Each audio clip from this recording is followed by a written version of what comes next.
Assalamualaikum warahmatullahi wabarakatuh. Alhamdulillah. Wassalatu wassalamu ala Rasulillah Muhammad ibn Abdillah wa ala alihi wa sahbihi wa man walah. Subhanaka la ilma lana illa ma 'allamtana innaka antal alimul hakim. Rabbi shrah li sadri wa yassir li amri wahlul 'uqdatan min lisani yafqahu qawli. Amma ba'du. Alhamdulillah, ibu-ibu sekalian saya muliakan, hadiah indah di mana Allah mengizinkan kepada kita untuk menghadapnya. Bukan main. Siapa kita ini sampai diizinkan Allah untuk bolak-balik menghadap kepada Allah Subhanahu wa taala dalam salat-salat kita? Saya pernah dengar dari para guru-guru kami, guru-guru saya.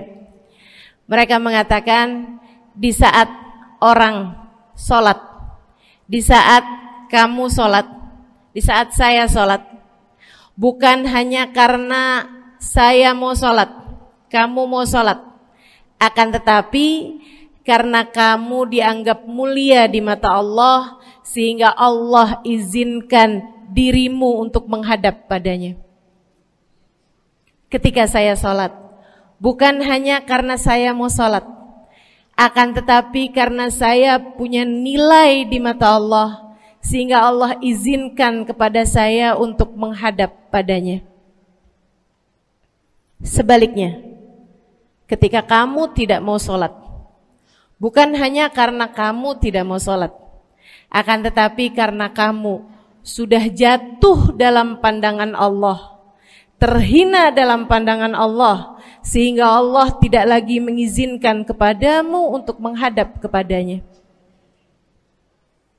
Ketika seseorang tidak sholat, bukan hanya karena dia tidak mau sholat, akan tetapi karena ia sudah tidak lagi bernilai di mata Allah, sehingga Allah tidak izinkan dia untuk menghadap padanya.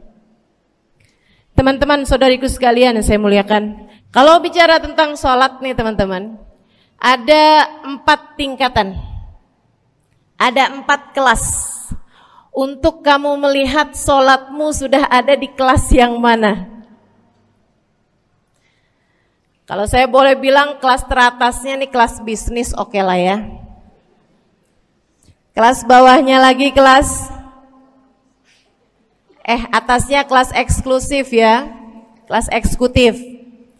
Terus bawahnya lagi kelas bisnis, bawahnya lagi kelas, tapi ada 4 kelas, bawahnya lagi kelas gerbong. Nggak naik dalam kereta nih ya. Kelas yang paling bawah kita bahas nih, kelas gerbong nih. Kayaknya naik di atasnya nih ya, gerbongnya. Teman-teman sekalian, orang yang di saat mengerjakan sholat, dia kerjakan juga, tapi merasanya sebagai beban. Ya ampun, udah maghrib aja, baru juga asar. Ya ampun, males banget dah. Ini gak ada rusuh nih, kita kan lagi jalan-jalan nih, kita kan lagi belanja nih di Tanah Abang. Itu jamaah aja gimana sholatnya? Nah ini orang-orang yang menganggap sholatnya sebagai beban, malas kalau disuruh sholat, terutamanya subuh. Terutamanya sholat subuh. Ini Allah ceritakan orang-orang yang seperti ini adalah kelompoknya orang munafik, naudzubillah. Alladzina idza qamu ila sholati qamu kusala. Orang-orang yang kalau disuruh sholat bangun juga sih, tapi malas banget. Setan nih nemenin dia, kayak naroin batu di atas kepalanya, bikin dia berat mau ngerjain sholat. Kalau lagi tidur, ngipas-ngipasin matanya, bobo aja lagi. 5 menit lagi, 5 menit lagi. Bangun-bangun udah siang. Pernah terjadi padamu?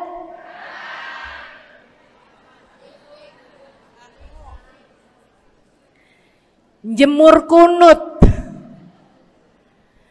Bu, yang dijemur tuh jemuran aja, cucian aja. Jangan sampai jemur kunut. Kunutnya dijemur ya.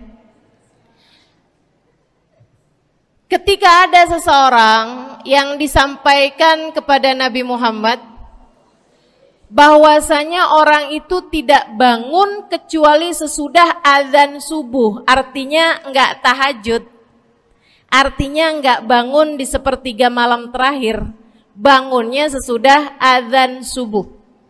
Nabi mengatakan padanya tentang orang itu, Nabi bilang pada para sahabatnya, inna syaitan bala fi udhunih.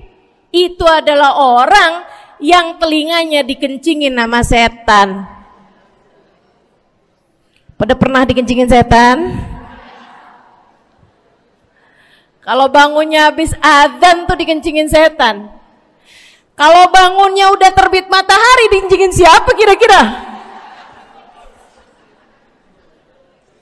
Insyaallah. Teman-teman saudariku sekalian yang saya muliakan, alladzina idza qamu ila salati qamu kusala, malas bener kalau diajakin salat, sampai sebagian salatnya dikerjakan keluar dari waktunya. Yang seperti ini masuk dalam firman Allah Subhanahu wa taala, a'udzubillahi minasyaitonir rajim, fawailul lil musallin alladzina an salatihim sahun. Fawailul lil musallin alladzina hum an salatihim sahun. Celaka orang-orang yang salat. Kenapa kok orang salat celaka ya Allah? Sebab mereka an salatihim sahun, melalaikan salat mereka. Apa maksudnya melalaikan? Imam Sayyidina Ibnu Abbas dalam salah satu tafsir beliau mengatakan alladzina yuakhiruna an waqtiha au yuqaddimuha ila ghairi waqtiha. Orang-orang yang mengakhirkan salat sampai keluar dari waktunya atau memajukannya sebelum waktunya. Mau pergi ke Tanah Abang nih, jam 11. Ntar kita ribet nih urusan sholat duhur. Dah sholatin sekarang aja. Ini orang-orang yang fawailul lil musallin. Bu, sesibuk apapun dirimu, jangan pernah ninggal sholat.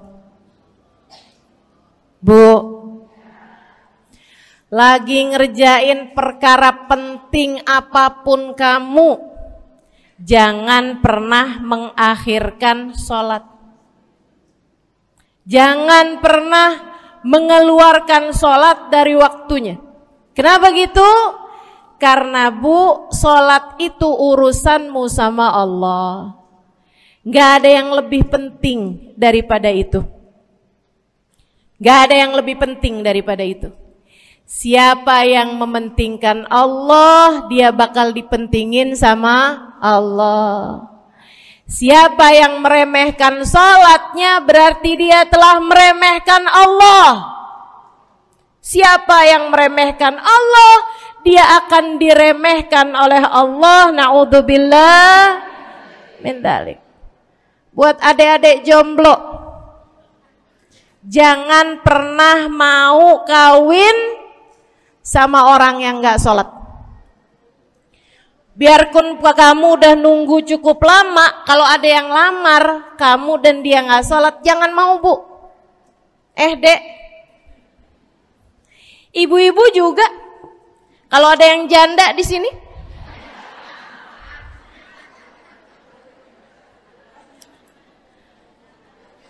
terus ada yang lamar kamu, Walaupun di garasinya ada kijang,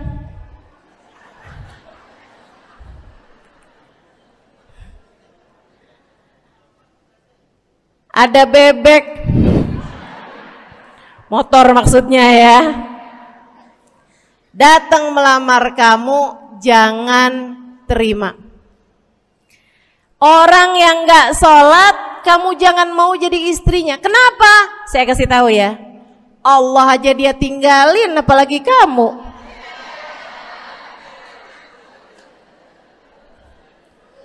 Allah aja dia tinggalin. Siapa yang tidak berguna baginya peringatan Allah, maka tidak akan berguna baginya peringatan dari siapapun.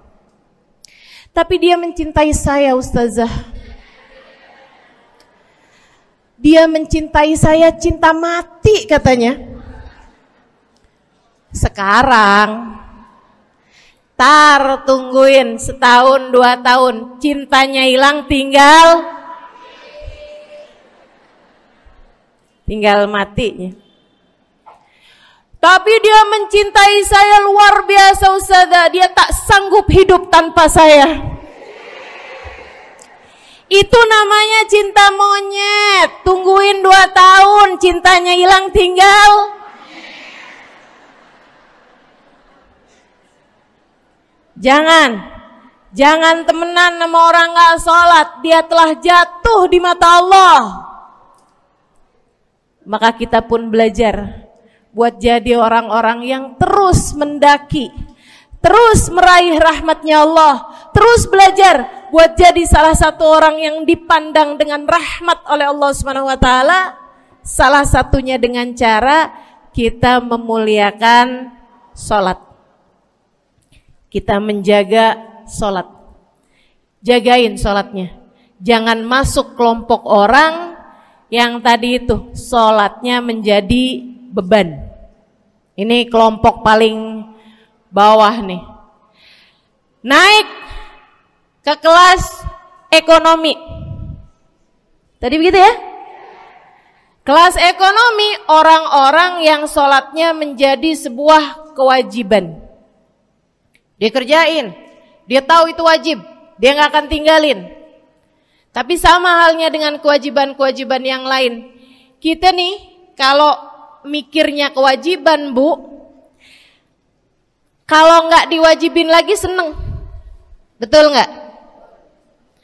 Masih ada kayak beratnya gitu ngerjain sholat.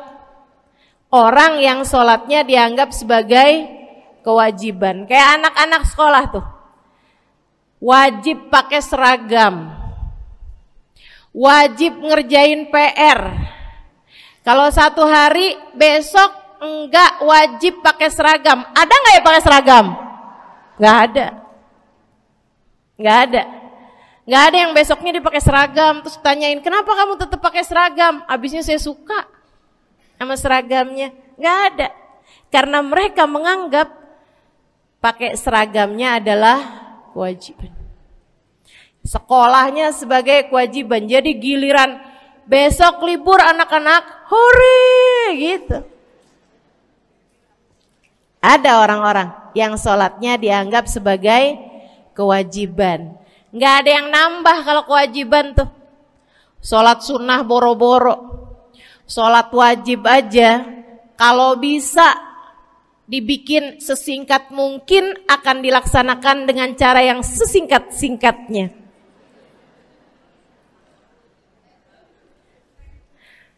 Habis ruku i'tidal sujud cepet bener ya.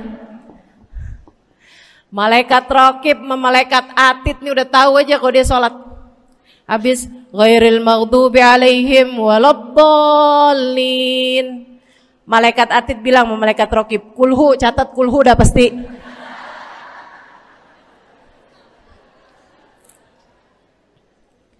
Kulhu aja gak kelar-kelar. Teman-teman saudaraku sekalian yang saya muliakan, sholatnya dianggap sebagai sebuah kewajiban. Nggak nambah dengan sunnah, namanya wajib. Kita naik lagi insya Allah. Sholatnya kita naikkan dari yang kewajiban kita naik menjadi kelas bisnis, sholatnya sebagai sebuah kebutuhan. Mudah-mudahan nih ibu-ibu, teman-teman semuanya yang sedang menyimak kajian pada hari ini, saya doakan, karena saya berharap saya pun juga didoakan, agar menjadi salah satu orang yang sudah berada dalam tingkatan ini. Sholat kita tahu adalah kebutuhan kita. Sama kayak kebutuhan makan, Bu. Ibu kenyang nggak kalau makan nasi doang 2 piring? Kenyang. Siapa yang bilang nggak kenyang? Kalau kamu makan nasi doang sepiring, kenyang apa nggak kenyang? Kenyang. Akan tetapi pasti ibu-ibu mau nambah dah. Nambah apaan? Lauk. Nambah lauknya. Ada ikan asin, ada sayur asem, langsung pada lapar nih. Ada sambal, Masya Allah, ada tempe goreng. Udah Bu ya, tetangga lewat kagak nyadar. Masya Allah. Teman-teman saudara sekalian, kita nambah, bahkan udah kenyang pun kita masih cari lagi tambahan. Makanan apa nih yang bisa kita makan? Karena kita tahu makan adalah sebuah kebutuhan kita. Kita perlu sama makan. Kita butuh sama makan. Maka demikian pula dengan orang-orang yang sholatnya sudah dia tahu adalah sebagai sebuah kebutuhan. Cukup sih duhur 4 rakaat, dia nambah. Ada qobliyahnya, ada ba'diyahnya. Jam-jam 9 pagi nggak ada sholat wajib sih, tapi pengen ngemil, ya Bu ya, dengan cara kerjain sholat duha. Malam-malam abisnya isya, ampun mau tidur, ingat katanya Nabi, pesannya kepada Sayyidina Abu Hurairah, wasani habibi, kata Abu Hurairah, an utir qabla an anam. Kekasih saya Nabi besar Muhammad, kata Abu Hurairah, kasih pesan pada saya untuk jangan tidur sebelum sholat witir. Jadi habis kelar sholat isya langsung sambung sama witirnya. Dia tahu sholatnya adalah sebagai sebuah kebutuhan. Kebutuhan. Saya butuh untuk sholat karena saya butuh kepada Allah. Saya perlu sholat karena saya perlu kepada Allah. Saya perlu sholat karena saya tahu urusan saya sebesar apapun saya rasakan adalah kecil dalam pandangan Allah.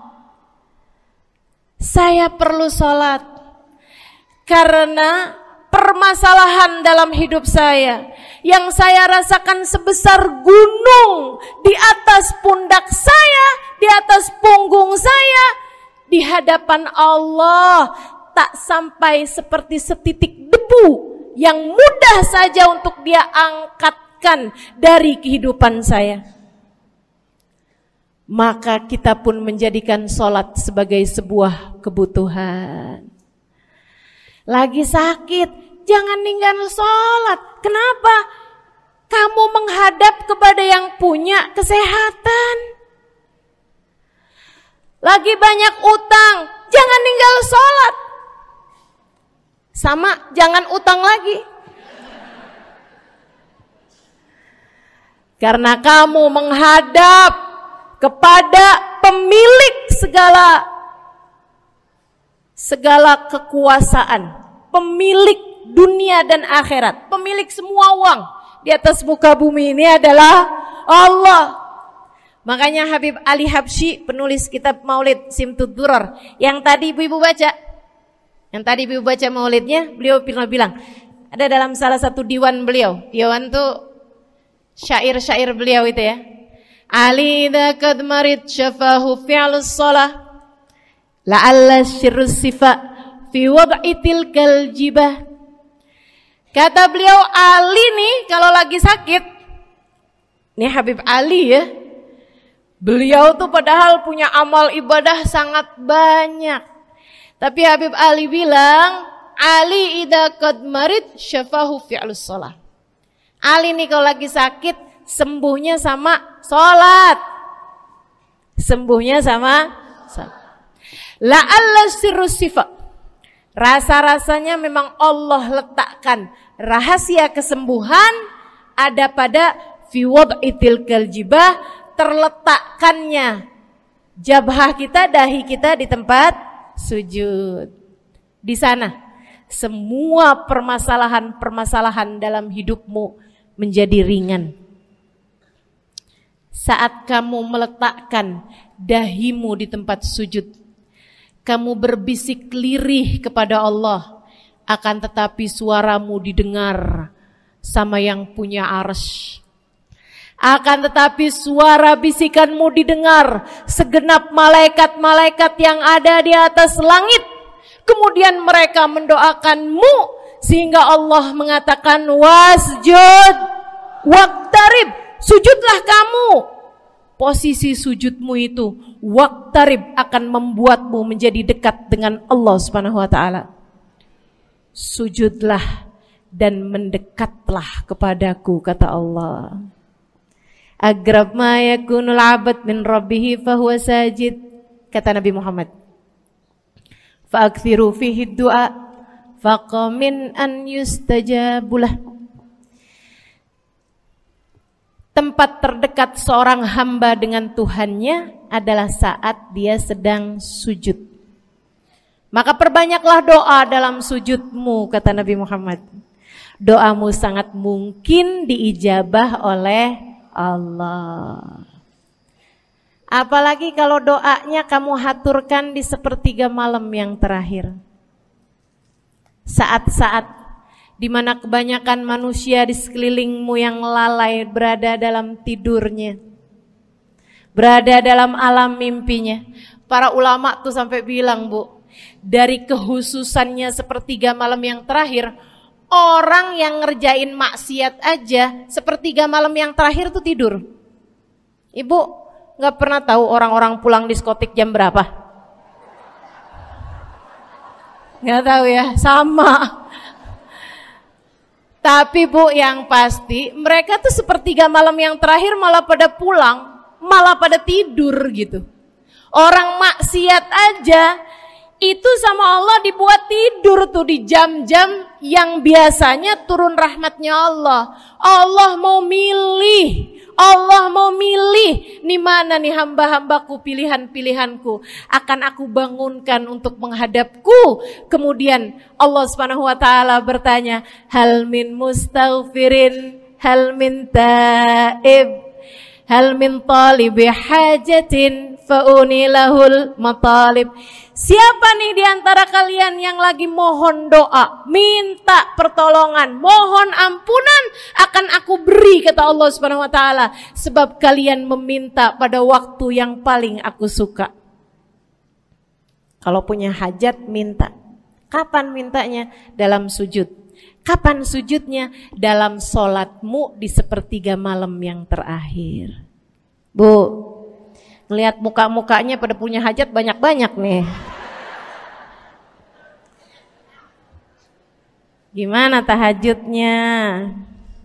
Mudah-mudahan Allah jadikan kita salah satu di antara mereka yang menyibukkan diri di sepertiga malam yang terakhir, insyaallah. Sampai-sampai Bu ya, saya tinggal lama di kota Hadramut dulu.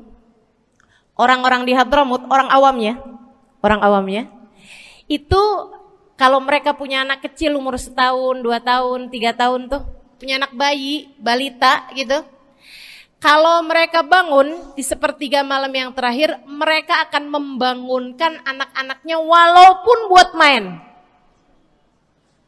Alasannya 2. Yang pertama, agar mereka terbiasa bangun di jam-jam segitu. Nantinya kalau besarnya mereka jadi udah kebiasaan bangun di jam segitu, gampang ngerjain tahajud. Alasan yang kedua, ibu-ibu sekalian, agar anugerah, karunia, rahmat, pemberian Allah yang Allah turunkan di sepertiga malam yang terakhir, anak-anak mereka pun berhak untuk mendapatkannya karena mereka tidak sedang dalam keadaan tidur dan dalam keadaan berjaga. Kan kebalik sama orang kita. Anak-anak kita, cucu-cucu kita kalau bangun jam segitu kita tidurin lagi. Masih malam nak, masih malam. Mama masih ngantuk nak. Masya Allah. Ibu, saya punya ibunya guru saya. Saya punya guru salah satunya dan yang tercinta di hati saya, Sayyidil Habib Umar bin Hafid. Guru saya. Beliau punya ibu namanya Hubabah Zahra.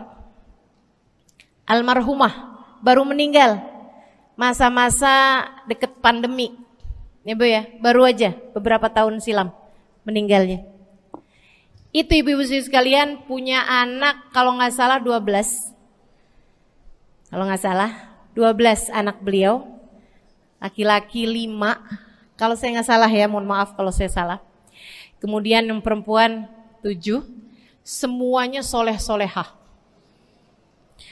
Semuanya Bu, jadi orang-orang yang luar biasa, yang terutamanya anak yang pertama yaitu Habib Ali Masyhur jadi mufti pada zamannya di Kota Tarim. Sampai wafatnya beliau masih sebagai mufti.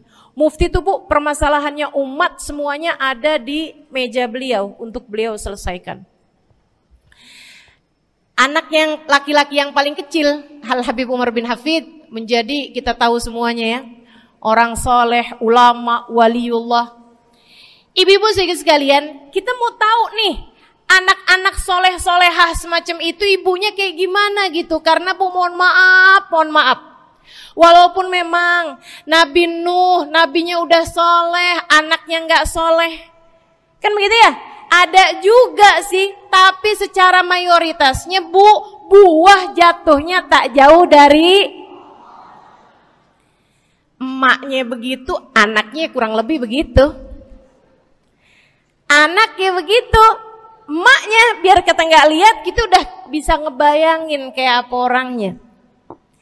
Ibu-ibu sekalian, nih anak-anaknya Hubabah Zahra, Masya Allah semuanya. Kita mau tahu ibunya kayak gimana. Satu cerita aja tentang Hubabah Zahra. Ibu-ibu sekalian, anaknya cerita, Hubabah Zahra, Umi, anak perempuannya, dia bilang seumur hidupnya nggak pernah ninggal tahajud. Bu, dari awal balik sampai meninggal, tidak pernah meninggalkan tahajud. Jauh banget ya? Sama siapa? Tahajud semalam, seminggu libur. Kelakuan siapa itu? Hubabah Zahra gak pernah ninggal tahajud kecuali satu malam. Satu malam itu beliau tuh lagi ada hajat besar, maksudnya lagi kayak ada acara pernikahan, kemudian beliau juga kelelahan, kecapean, baru tidurnya juga jam-jam 2, jam-jam mau jelang pagi Bu ya. Kelewatan tahajud. Bangun pas azan subuh. Ibu, beliau bangun dengan gemeteran. Beliau bangun dengan menggigil padahal nggak musim dingin. Beliau bangun, azan, innalillah wa inna ilaihi rajiun. Azan, astagfirullah, ya Allah, astagfirullah, azan, ya Allah, ampuni Zahra ya Allah, ampuni Zahra ya Allah. Anaknya cerita, hari itu aku tidak pernah melihat ibuku berlelehan air mata sepanjang hari lebih daripada hari tersebut. Hari itu kami melihat ada seorang perempuan berlelehan air mata beristighfar memohon ampun kepada Allah karena satu malam dalam hidupnya beliau meninggalkan tahajudnya, teman-teman. Masya Allah, Masya Allah. Tiap kali makan ingat gitu, ya ampun tadi malam gak tahajud, samihni ya Rab, samihni ya Rab, sampai gak enak makan. Insya Allah, insya Allah. Mudah-mudahan Allah jadikan keagungan sholat ada dalam hati kita. Sholat kita jadi kebutuhan. Insya naik tingkat eksekutif, teman-teman. Tadi saya ulangin lagi dah, karena ibu-ibu kan suka rada lupaan. Kelas yang paling bawah, kelas apa tadi? Gerbong. Menjadikan sholatnya sebagai beban. Kelas berikutnya menjadikan sholat sebagai kewajiban. Naik lagi menjadikan sholat sebagai kebutuhan. Tingkat terakhirnya ada hamba-hamba tercinta di sisi Allah yang menjadikan sholat mereka sebagai sebuah hiburan dalam hidupnya, hobi dalam hidupnya. Diawali, dicontohkan oleh baginda kita Nabi besar Muhammad yang mengatakan dalam hadis sahihnya, wa ju'ilat qurratu aini fis shalah, wa ju'ilat qurratu aini fis shalah. Dijadikan, kata Nabi Muhammad, Allah telah menjadikan, dijadikan li untukku qurrat aini, kesenanganku dalam kehidupan, kebahagiaanku ada pada, hobiku ada pada as-shalah, salat. Nabi itu orang yang kesenangan beliau, hobi beliau adalah salat. Kana idza faza'ahu amrun aladha ila shalah. Kata para sahabat meriwayatkan, Nabi kalau lagi dengar kabar-kabar yang gak enak, segera menuju kepada sholat. Nabi kalau udah ada kabar-kabar Rasul pasukan kita terkalahkan di medan peperangan, Nabi ngelihat Bilal. Kemudian Nabi Muhammad nanya, udah dekat waktu sholat Bilal? Sebentar lagi Rasul, arihni bihaya Bilal, arihni bihaya Bilal. Yuk Bilal, santaikan diri saya Bilal, tolong hibur diri saya Bilal. Segera azan dan kita akan sholat bersama-sama wahai Bilal. Kesenangan beliau, hobi beliau dalam sholat, dalam hidup adalah sholat.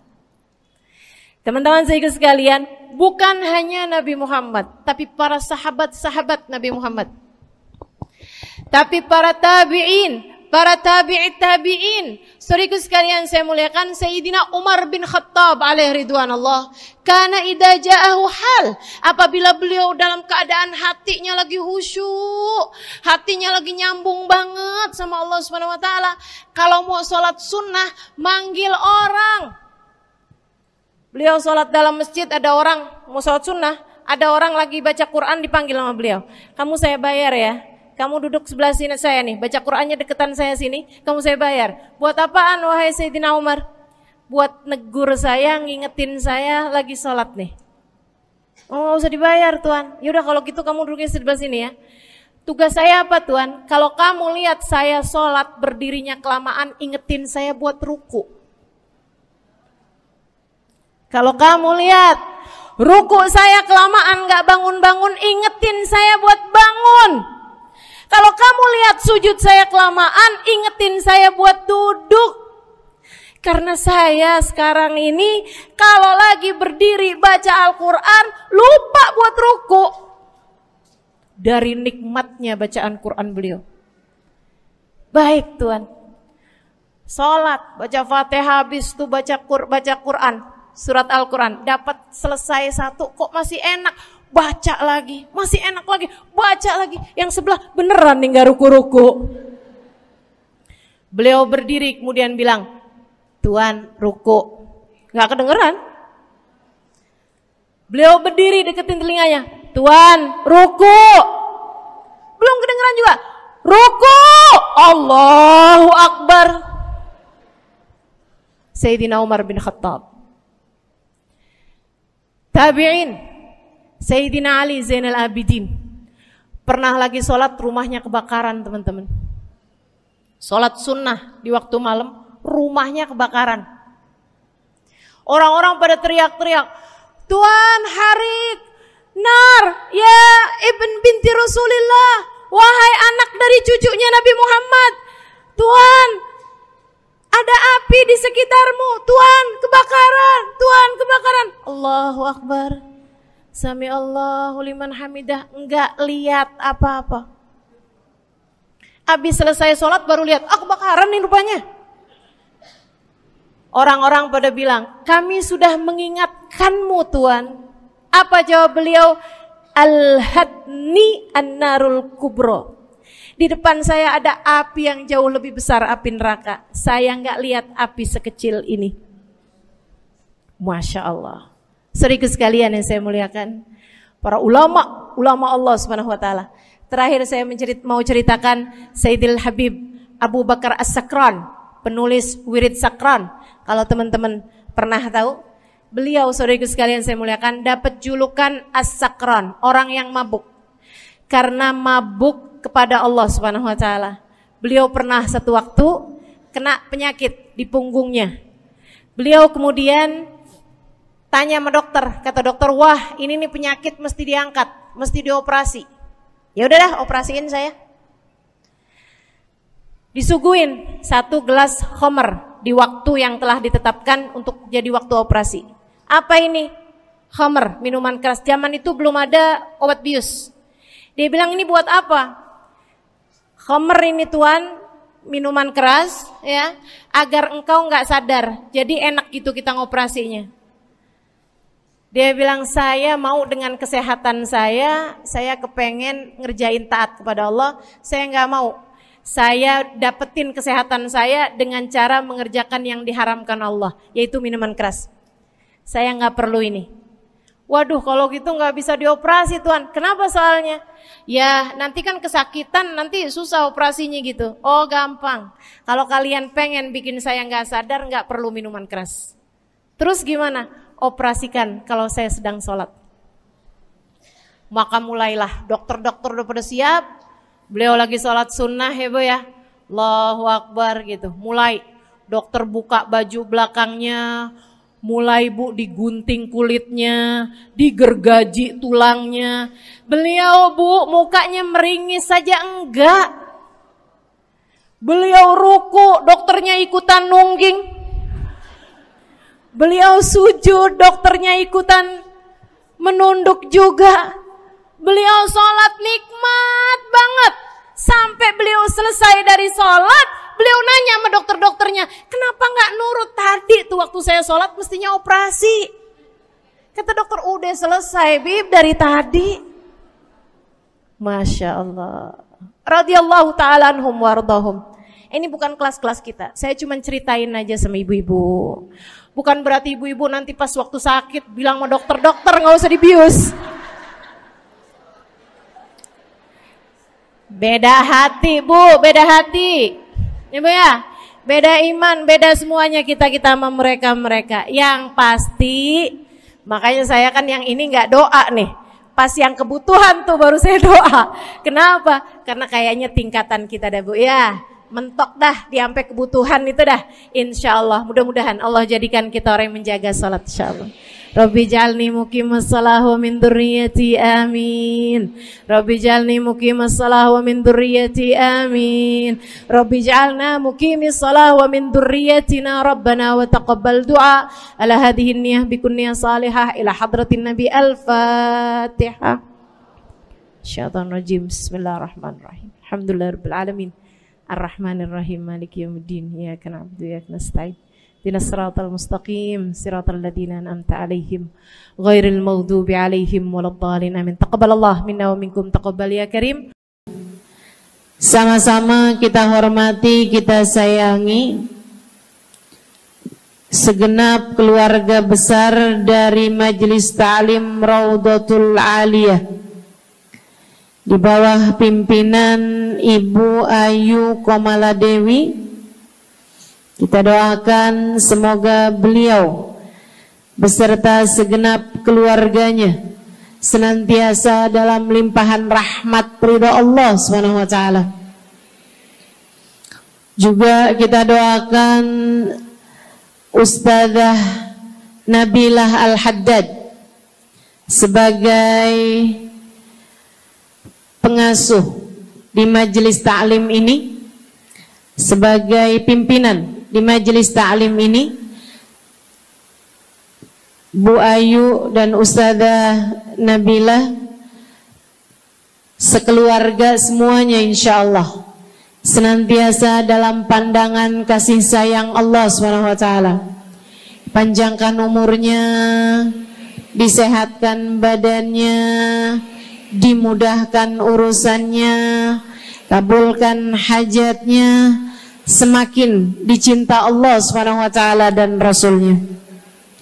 Para ustadzah, para hubabah, para syarifah, para pimpinan pondok pesantren, para pimpinan majelis ta'lim, yang mudah-mudahan semuanya dalam limpahan rahmat ridha Allah SWT, serta tentu saja semua yang hadir di majelis ini, baik ibu-ibu, kakak-kakak, adik-adik, anak-anak, yang mudah-mudahan semuanya dirahmati Allah, disayang Allah, dibahagiakan Allah, diistiqomahkan jalannya menuju ridha Allah Subhanahu wa taala, insyaallah diistiqomahkan jalannya menuju surga Allah Subhanahu wa taala. Amin ya rabbal alamin.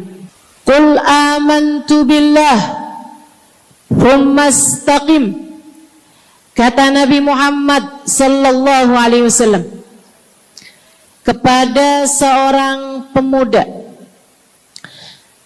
yang meminta nasihat. Ya Rasulullah, ausini, wahai Rasul, tolong nasihati aku. Kita kalau ketemu orang mulia jangan minta duit, Bu. Kita kalau datang ketemu sama orang-orang yang kita tahu doanya mustajab, sangat soleh, hidupnya baik, apalagi jika dia adalah kekasih-kekasih Allah Subhanahu wa taala.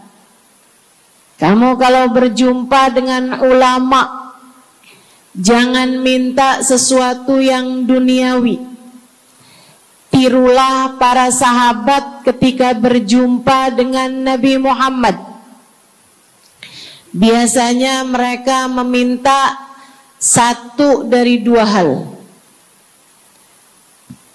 Yang pertama, mereka minta doa. Ida'ili ya Rasulullah, doakan aku wahai Rasul. Ibu juga gitu. Kalau ketemu sama ulama, ketemu orang soleh, ketemu kiai, ketemu habib yang kita tahu doanya mustajab, bertemu hubabah, mintalah doa. Tapi jangan hanya sekedar urusan doa duniawi, Bu. Doa duniawi itu yang gimana, Ustazah? Doa yang kalau diijabah nggak akan manfaat begitu kamu masuk dalam alam kubur. Itu namanya doa duniawi. Ustazah, doakan saya biar saya cepat kebeli rumah. Bu, kalau mati rumahnya dibawa gak? Ustazah, doakan saya kepengen beli HP baru. Dibawa gak HP-nya? Enggak. Itu namanya doa duniawi. Ustazah, Doakan biar suami saya tambah cinta.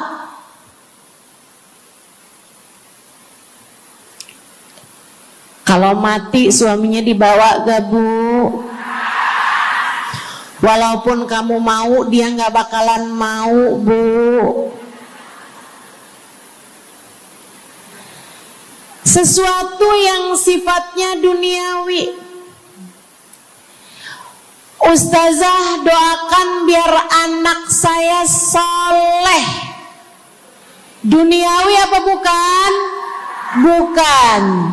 Sebab kesolehan anak akan jadi tambahan bekal bagimu ketika kamu masuk dalam alam kubur. Jadi nggak boleh nih ustazah doa urusan duniawi atau minta didoakan urusan-urusan duniawi. Boleh, tapi jangan cuma itu. Nanti takutnya kamu nyesel. Kalau selama di dunia kamu doanya hanya untuk urusan dunia, takutnya begitu masuk dalam kuburan sudah tidak ada lagi doa yang akan Allah ijabah untukmu ketika kamu ada dalam alam kubur nanti. Sayang-sayang. Jadi kalau doa, prioritaskan urusan akhirat. Insya saya berasa banget jadi orang yang sering dimintain doa sekaligus juga sering minta doa. Saya kalau ketemu orang saleh, ketemu habaib, ketemu hubabah, saya akan minta doa, nggak pernah minta duit saya. Ida'ili ya hubabah, ida'ili ya habib. Serius sekalian, sebagai orang yang sering juga dimintain doa, ustazah doakan saya. Banyak tuh. Saya merasakan perbedaannya saat saya ada di Tarim sama ketika saya sudah pulang dan kembali ke negeri ini. Waktu saya di Tarim, orang kalau minta doa sama saya, usik berdoa, tolong ya doain saya. Saya suka tanya, doa apa? Selalu aja, hampir semuanya mengatakan hal yang sama. Ida'ili bihusnil khatimah. Doakan saya biar husnul khatimah.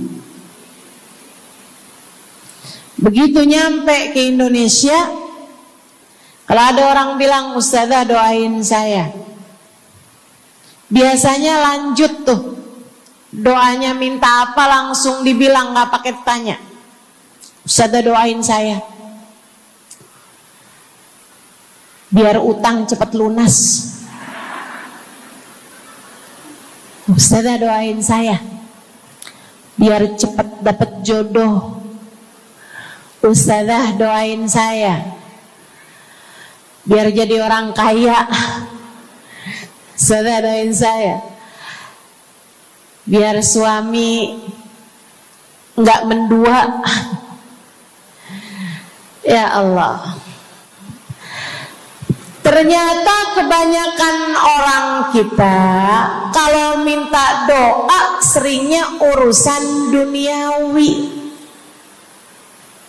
Bukan berarti nggak boleh, boleh aja sih. Cuman takutnya begitu kamu mati nyesel kalau semua doamu selama ini adalah sesuatu yang tidak ikut kamu bawa ketika kamu mati. Kalau kita lihat para sahabat ketika mereka berjumpa dengan Nabi Muhammad, selalu saja banyak di antara mereka yang minta doa. Nabi pernah tanya, doanya apa? Macem-macem jawaban para sahabat. Ada yang begini, Harithah menjawab, ida'ili an yarzuqani Allah asyhada fi sabilih. Rasul, doakan saya biar saya dikaruniai mati syahid di jalan Allah. Ada lagi yang lain doanya, ya Rasulullah, id'ili an yarzuqani Allah murafaqatan bika ya Rasulullah. Doakan biar saya nanti di masa sesudah kematian saya, di masa akhirat nanti, bisa mendampingimu wahai Rasulullah, bisa berjumpa denganmu wahai Rasul, bisa ada dalam rombonganmu wahai Rasulullah. Doa-doa yang sangat ukhrawi, doa-doa yang sangat akhirat, karena mereka sudah faham tujuan hidup sesungguhnya adalah mencari ridha Allah Subhanahu wa ta'ala. Tujuan hidup sesungguhnya adalah bergerak menuju surga Allah Subhanahu wa ta'ala. Tujuan hidup sesungguhnya adalah berpulang kepada Allah dalam keadaan Allah ridha kepada kita. Sahabat tuh minta didoakan, sama yang kedua minta nasihat. Kita juga nyontoh, kalau ketemu orang soleh, kalau ketemu ulama, kalau ketemu habaib, ketemu kiai, ketemu bunyai, ketemu hubabah, ketemu ustadzah, ketemu ustadz, minta nasihat. Selain daripada minta doa, mintalah nasihat. Hal ini dicontohkan oleh para sahabat kepada Nabi Muhammad. Datang seorang pemuda berjumpa Nabi Muhammad sallallahu alaihi wasallam. Kemudian bertanya, ya Rasulullah, ausini, wahai Rasulullah, berikanlah nasihat kepadaku ini. Nabi Muhammad tersenyum, senang, bangga, karena mengerti bahwa umatnya faham apa yang harus diminta dari nabinya. Nabi berkata kepadanya, qul amantu billah thumma istaqim. Kata Nabi Muhammad, ucapkanlah, aku beriman kepada Allah, kemudian istiqomahlah kamu di jalan Allah. Nasihat Nabi Muhammad buat pemuda tersebut, nasihat Nabi Muhammad buat pemuda-pemuda umatnya sepanjang zaman.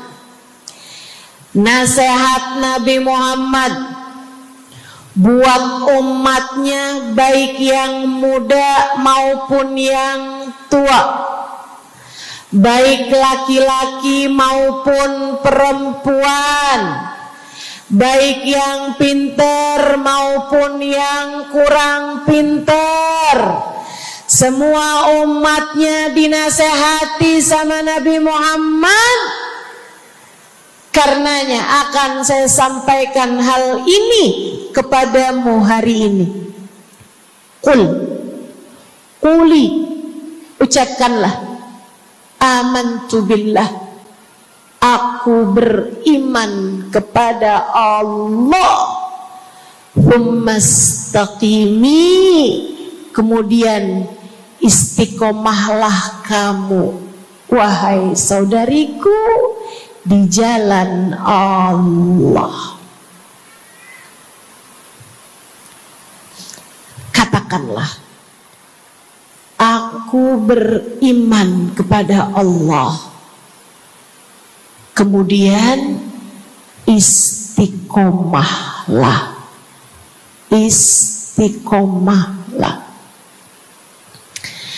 Nasihat yang sangat indah dari baginda kita Nabi besar Muhammad, yang Allah karuniakan kepadanya jawami'al kalim,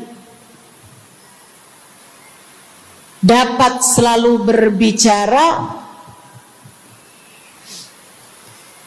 dengan kata-kata yang ringkas tapi padat. Nabi itu ucapannya ringkas tapi padat. Nggak kayak saya, Bu, udahlah panjang dan ya, mudah-mudahan Allah jadikan ucapan-ucapan kita jadi kalimat-kalimat yang akan membawa kita menuju surga. Jadi ucapan-ucapan yang akan bawa kita menuju ridha Allah SWT. Ibu-ibu, kita sama-sama belajar, biar kalau ngomong itu enggak panjang-panjang, akan tetapi bermutu, berkualitas. Terutama Bu, ibu kalau ngomong sama anak-anak ibu, kadang-kadang panjang bener. Padahal itu aja, anak sampai hafal. Iya mah, katanya gitu. Betul gitu?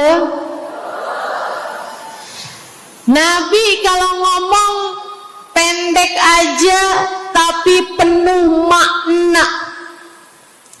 Nabi kalau bicara seringkali nggak panjang-panjang tapi sangat berarti.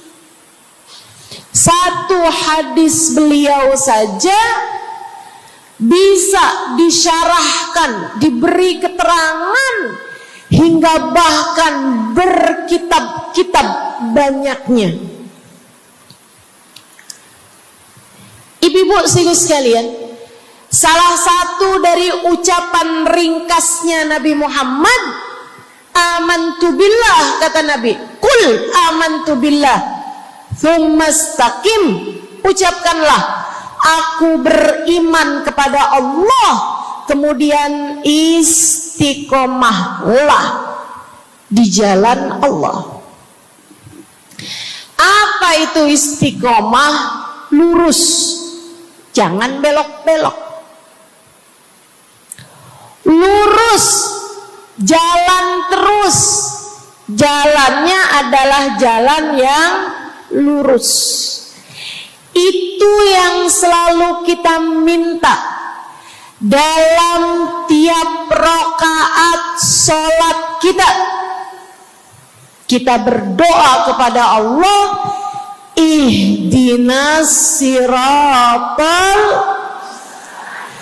ya Allah, tempuhkanlah untuk hidup kami ini jalanmu yang lurus. Sama kayak kamu lagi bilang, ya Allah, karuniakanlah dalam kehidupan kami keistiqomahan di jalanmu ya Allah. Kamu selalu minta istiqomah 17 kali sekurangnya tiap hari. Betapa sangat pentingnya istiqomah ini, saudaraku sekalian. berada dalam jalan yang lurus. Saya mau bahas jalan lurus yang dimaksud ini apa aja. Satu, kamu harus lurus imannya. Amantu billah, aku beriman kepada Allah. Kata Nabi Muhammad sallallahu alaihi wasallam, qul amantu billah, ucapkanlah aku beriman kepada Allah. Maka istiqomah tersebut yang nomor satu adalah dalam urusan keimanan. Bu, Kak, Dek, Nak, yang lurus imanmu. Iman yang lurus tuh yang gimana, Ustazah? Iman yang lurus adalah memahami dua kalimat syahadat yang menjadi pintu gerbang keimananmu. Orang kalau masuk Islam, dia jadi orang yang beriman, dia mengucapkan kalimat syahadat. Apa itu? La ilaha illallah. Yang pertama. Yang kedua, Muhammad Rasulullah. Tidak ada Tuhan selain Allah. Itu harus kamu miliki dalam hatimu secara lurus, istiqomah. Enggak ada Tuhan selain Allah. Jangan hari ini Tuhannya Allah, besoknya Tuhannya duit. Apapun aja yang disuruh sama duit, yang ada duitnya, yang haram-haram pun diterjang. Lah kenapa begitu? Saudaraku sekalian, qul amantu billah, ucapkan aku beriman kepada Allah, aku faham arti la ilaha illallah. Tidak ada Tuhan selain Allah. Tidak ada yang mengatur kehidupan selain Allah. Tidak ada yang memberi rezeki selain Allah. Maka berimanlah kepada Allah. Kalau ada istri bilang sama suaminya, kalau kamu nanti pulang bawa duit, ahlan wa sahlan, selamat datang. Tapi kalau kamu pulang nanti nggak bawa duit, silakan tidur di luar.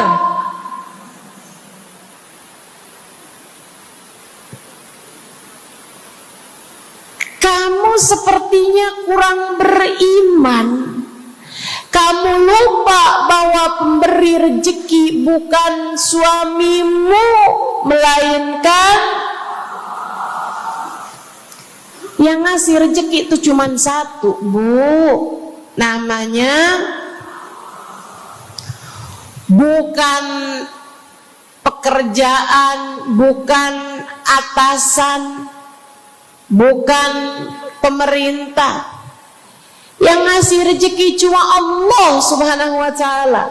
Maka berimanlah atas hal itu. Jangan nyalahin si ini, nyalahin si itu. Imanmu benerin. Imanmu benerin. Banyak orang saya liatin itu suka pada repot urusan rezeki. Banyak banget. Di dunia ini nih banyak yang suka repot urusan rezeki.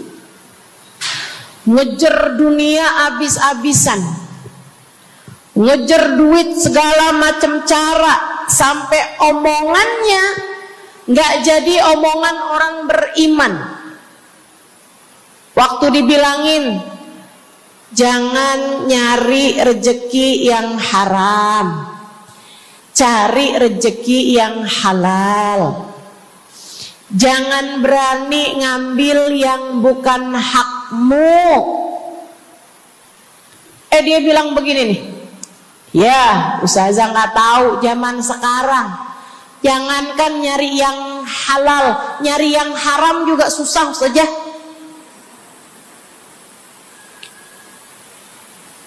Itu omongan orang nggak beriman.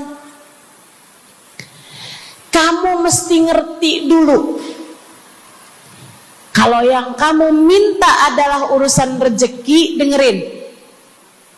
Kalau yang kamu minta urusan rezeki, kamu harus datang kepada alamatnya, yang sering kali membuat kamu setengah mati urusan rezekimu, sampai mau-maunya menghinakan diri, minta-minta sama orang, berharap dari orang. Seorang ibu berharap dari anaknya, seorang istri berharap dari suaminya.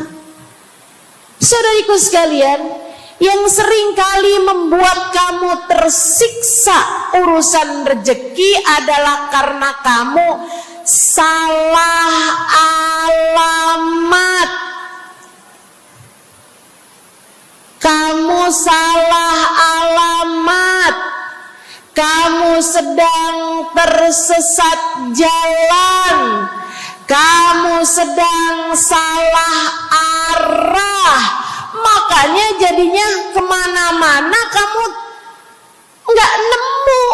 Orang alamatnya aja salah. Ini kalau kamu mau ke Kubah Mas, tapi kamu perginya ke Taman Mini, nyampe apa nggak nyampe? Dapat apa enggak majelisnya? Nggak dapat. Kenapa? Salah alamat. Yang dicari Kubah Mas, kamu perginya ke Keong Mas. Nggak nyampe, nggak dapat. Saya kasih tahu padamu, alamat rezekimu ada pada Allah. Alamat rezekimu ada pada Allah. Alamat rezekimu ada pada Allah. Maka berimanlah kepadanya, fahamilah arti la ilaha illallah. Tidak ada Tuhan kecuali Allah. Gak ada yang ngasih rezeki selain kamu. Lagi sakit, kamu mau nyari obat, saya kasih tahu alamat obatmu. Alamat yang bisa menyembuhkanmu hanya satu, namanya urusan rezeki. Allah sudah bilang, Huwar-Razzaq dzul quwwatil matin. Allah lah satu sang pemberi rezeki. Allah lah satu sang pemilik kekuatan sejati. Jadi kamu kalau mau nyari rezeki, datanglah ke alamatnya, datanglah kepada Allah. Kamu lagi mau nyari kesehatan, jangan salah alamat. Datanglah kepada sang pemilik kesehatan. Alamatnya yaitu Allah yang telah mengatakan, fa idza maridtu fa huwa yashfin. Katanya Nabi Allah Ibrahim, apabila saya sakit, maka hanya Allah lah yang maha menyembuhkan. Berarti nggak boleh pergi ke dokter gitu Ustazah? Silahkan pergi ke dokter, pergi ke apotik, datang kepada orang yang doanya mustajab, minta didoakan. Tapi semua hanyalah sebab, semua hanyalah wasilah. Sang penyembuh sejati adalah Allah. Saudariku sekalian yang saya muliakan, kalau kamu merasa saya lemah Ustazah, gak punya kekuatan, kalau kamu merasa saya bodoh Ustazah, saya tidak mengerti di mana alamat ilmu, di mana alamat pengetahuan. Bu, Kak, Nak, anak-anak nih yang masih lagi belajar di pondok pesantren, yang masih lagi belajar di mana-mana, saya kasih tahu padamu, alamat ilmu ada pada Zat yang Maha Satu, namanya Allamal insana malam ya'lam. Allah lah yang mengajari manusia apa yang tidak dia ketahui. Pengen dapat ilmu, datanglah kepada Allah. Pengen punya kekuatan, datanglah kepada Allah.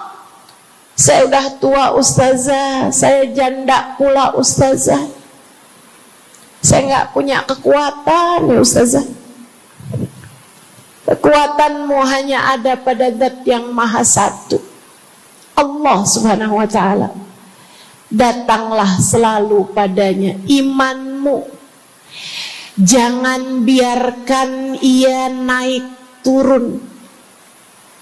Imanmu biarkan ia kokoh di dalam hatimu. Jangan percaya kalau ada yang bilang kekuatan ada pada uang. Jangan percaya. Percaya hanya satu aja, kekuatan ada pada Allah. Jangan percaya orang bilang kekuatan ada pada kecantikan. Kalau kamu cantik, kamu kuat, suamimu gak akan kemana-mana. Jangan percaya, Bu. Percaya hanya satu aja, kekuatan ada pada Allah Subhanahu wa Ta'ala. Kamu takut terjadi hal-hal yang buruk bagimu, bagi anak-anakmu. Kamu kepengen ada yang jaga. Ibu, nggak usah pusing-pusing mau nyari bodyguard, nggak usah pusing-pusing mau sewa security, pengamanan. Sebab sang pemberi keamanan hanya satu, namanya Wallahu ya'simuka minan nas. Hanya Allah satu yang dapat menjagamu dari kejahatan manusia. Qul a'udzu birabbin nas. Katakanlah, aku berlindung kepada sang penjaga manusia, sang pemelihara manusia, sang pengasuh manusia, Allah Subhanahu wa ta'ala. Berimanlah padanya, istiqomahlah. Bu, gak ada yang bisa bikin orang meninggal selain Allah. Gak ada. Tapi dia ditabrak orang, Ustazah. Kalau gak ditabrak dia gak bakalan mati. Kamu kebalik. Justru karena dia harus mati, Allah jadikan dia ditabrak. Jelas? Ini imannya mesti yang benar nih. Jangan kamu kira ini ada dokter malpraktek sehingga dia kemudian meninggal dunia. Jangan kamu kira karena salah minum obat dia mati. Bukan, ibu-ibu sekalian, justru karena dia harus mati, karenanya kemudian ketemu sama dokter yang malpraktek lah, ketemu sama obat yang salah lah.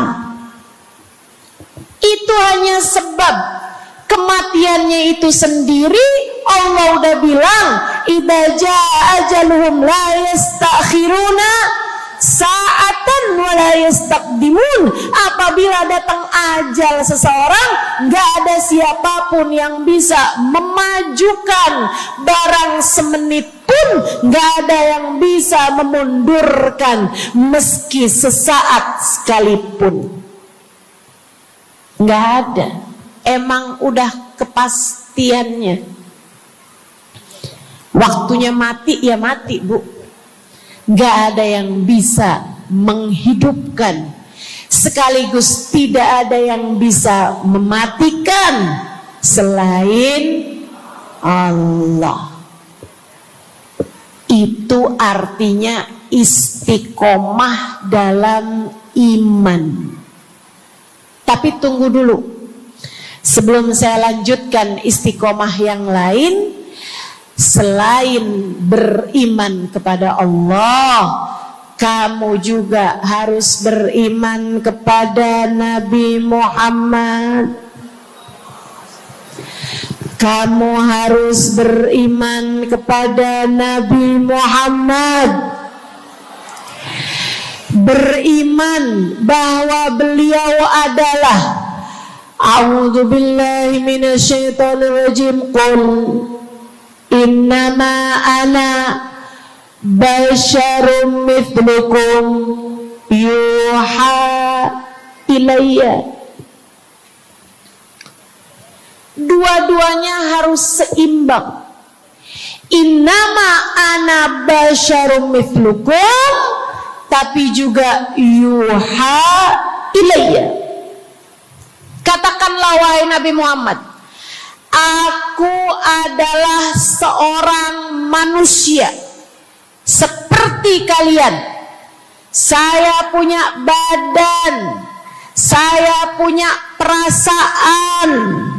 Kalau nggak makan-makan saya lapar. Kalau habis makan nggak minum saya haus. Kalau beberapa hari saya nggak tidur, saya ngantuk. Qul innama ana basyarun. Sampaikan kepada manusia, aku adalah seorang manusia seperti kalian juga. Ama anak cinta, lama nggak ketemu sama istri, kangen. Katakan wahai Nabi Muhammad, ana basyarum mithlukum, saya manusia seperti kalian juga. Kalau ada yang disayang kemudian meninggal, sedih. Karena Nabi adalah seorang manusia.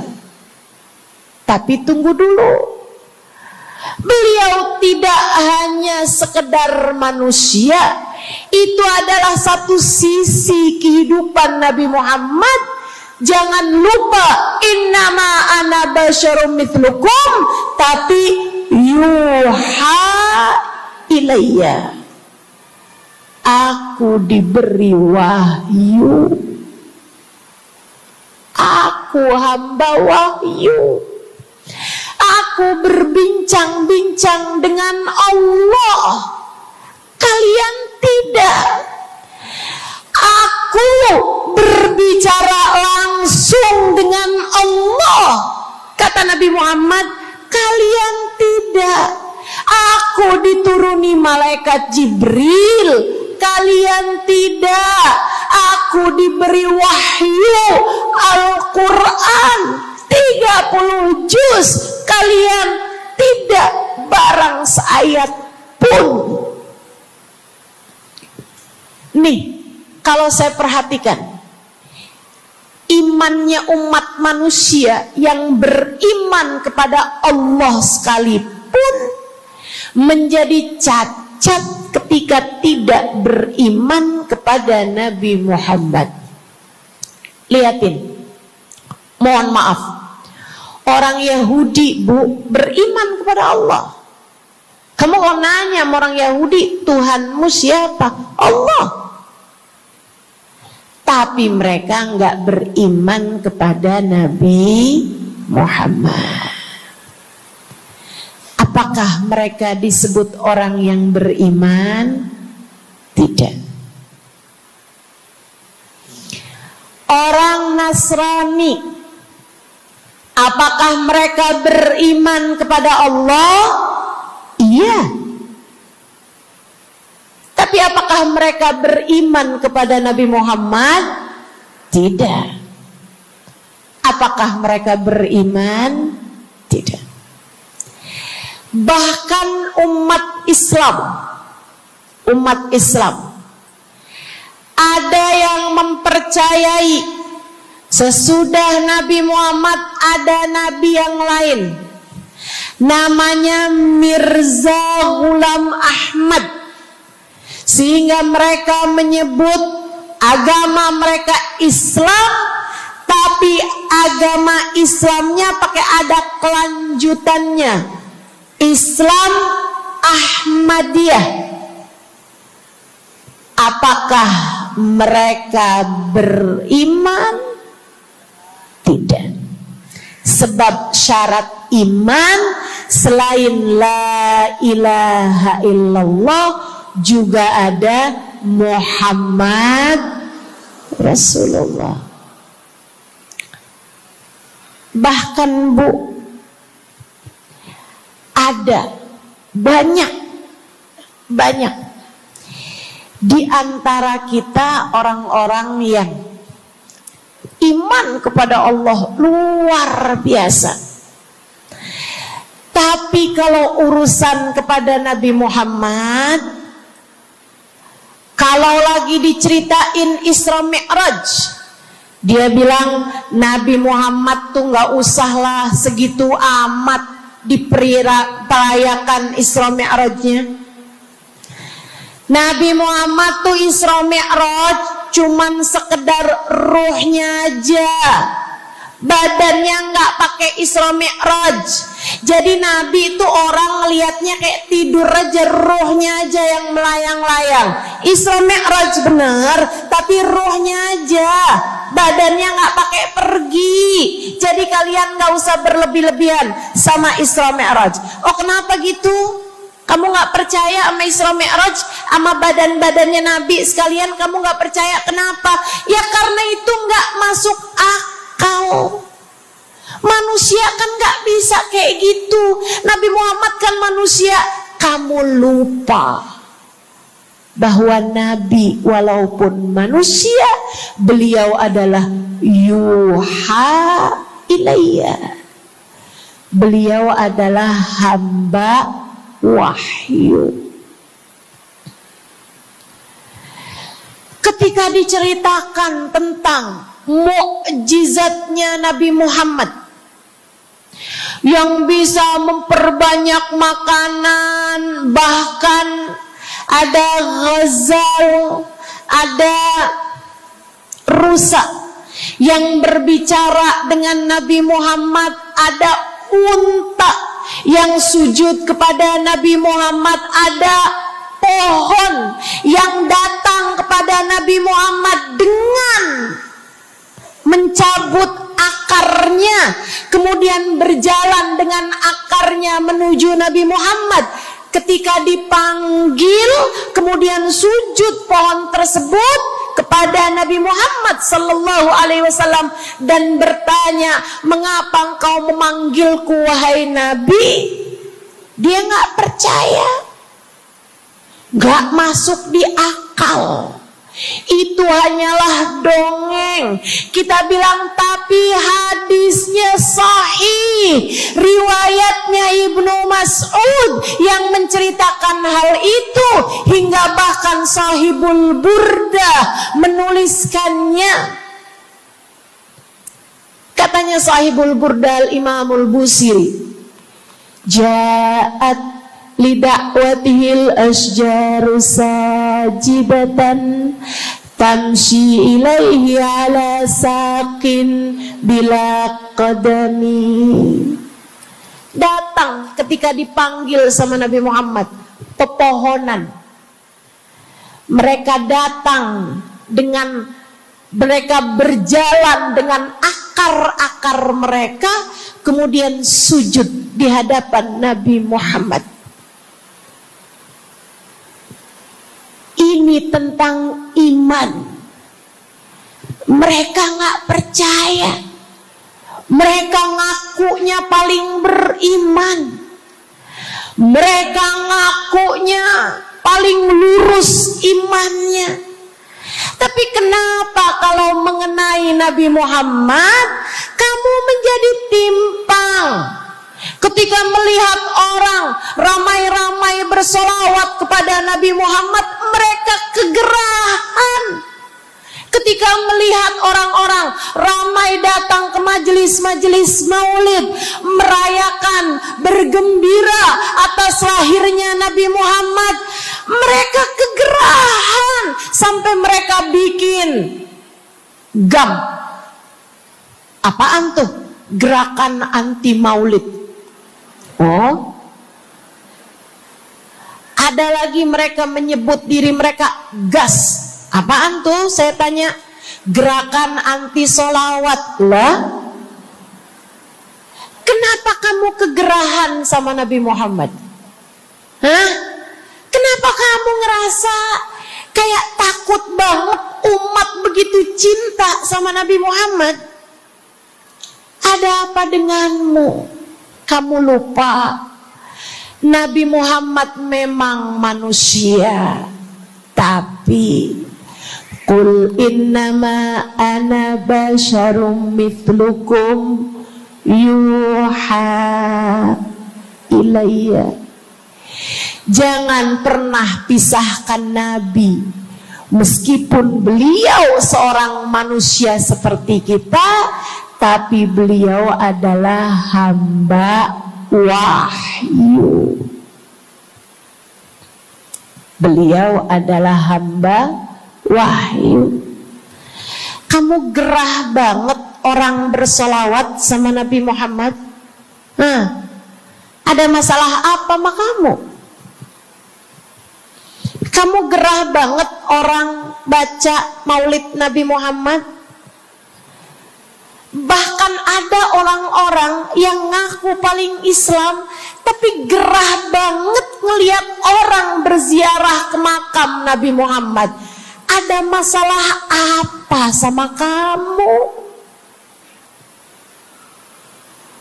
Yang bermasalah bukan kami umat Nabi Muhammad. Yang bermasalah adalah imanmu. Sebab ketika kita diminta beriman kepada Nabi Muhammad, jangan hanya fokus kepada kemanusiaan Nabi Muhammad, fokuslah pula kepada beliau sebagai hamba wahyu. Saudaraku sekalian yang saya muliakan, istiqomah dalam iman. Beriman kepada Allah, beriman kepada Rasulullah. Cinta kepada Allah, cinta kepada Rasulullah. Cinta kepada Rasulullah, cinta kepada keluarga Rasulullah, cinta kepada sahabat Rasulullah, dan istiqomahlah dalam cinta tersebut. Jadi istiqomah menuju ridha Allah yang pertama adalah istiqomah dalam iman. Yang kedua, istiqomah dalam taat. Bu, Kak, istiqomah dalam taat. Kamu disuruh sholat,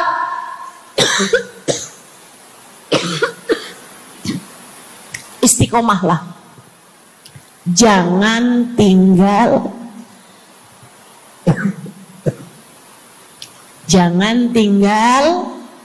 sholat.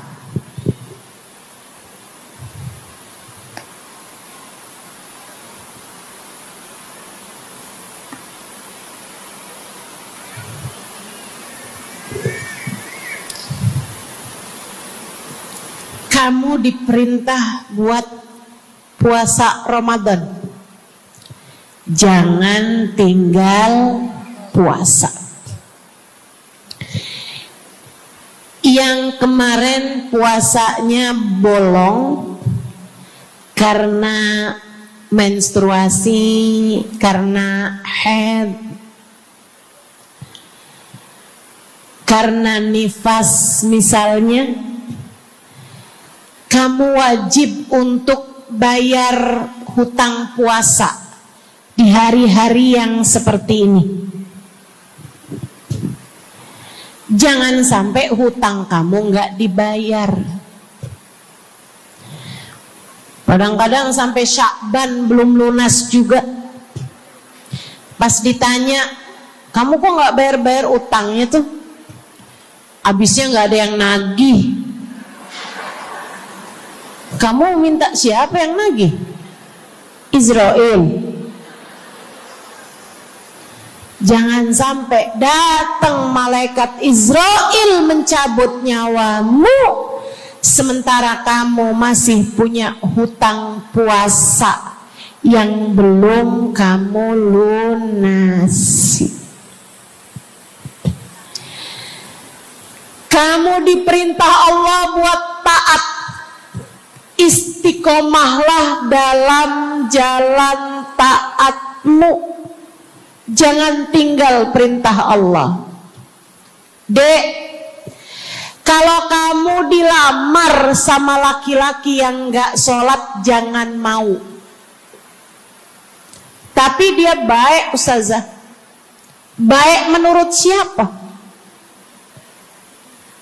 Dek, orang ninggal sholat artinya dia ninggal Allah. Saya bilangin, kalau Allah aja dia tinggal, apalagi kamu.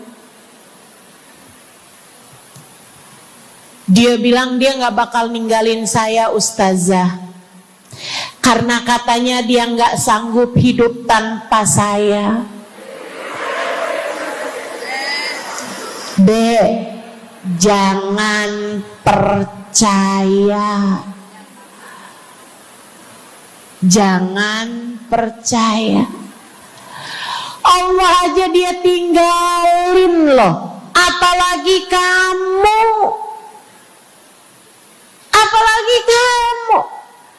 Orang yang, kata para ulama nih Bu, Dek, orang yang peringatan Allah tidak bermanfaat padanya, dia tidak akan bermanfaat dengan peringatan siapapun. Kalau lagi lagi cinta sih dia bisa ngomong apa aja. Tapi percayalah, yang bisa ninggal Allah, dia bisa ninggal siapapun. Istiqomahlah di jalan Allah. Istiqomah di jalan Allah. Jangan berani ninggal Allah. Jangan berani ninggal salat. Jangan berani ninggal ibadah. Kenapa gitu Ustazah? Karena yang pegang nasib kamu Allah. Ini nasihat abah saya yang akan saya pegang sampai kapanpun.